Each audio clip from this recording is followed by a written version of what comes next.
آج ہم لاہور کے سب سے مشہور یونیورسٹی CUP میں ڈاکٹر امل خان کی اسٹیج پر تھی۔ ہر کوئی اس کا منتظر تھا، پھر وہ آگئی۔ اس کی رعبدار شخصیت سب سے کے لیے متاثر کن تھی۔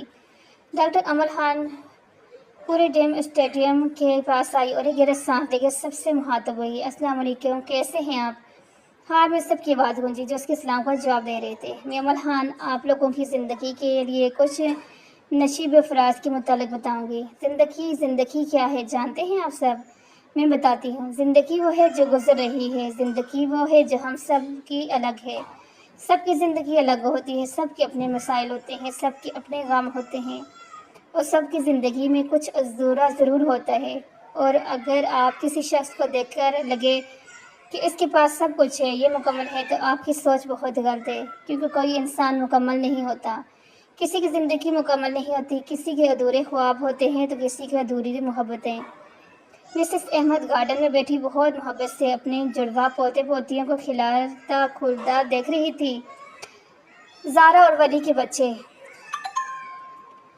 حمزہ اور عنایہ دونوں جڑواں تھے، 3 سال کے نوٹس جو فٹ بال کے ساتھ کھیل رہے تھی۔ حیا اور عمر کی شادی کے بعد امریکہ شفٹ ہو گئے تھے۔ علی افریدی 2 سال پہلے وفات پا گئے تھے۔ احمد ہاؤس میں ان 2 شرارتی بچوں کی وجہ سے رونق لگی رہتی تھی۔ زارا اور ولی بھی باہر مسز احمد کے پاس آ گئے تھے۔ عمر حیا کی ویڈیو کال آئی تھی۔ وہ اپنی بیٹی ہانیہ دیکھ رہے تھے، جس سے اپنا ابھی چلنا شروع کیا تھا۔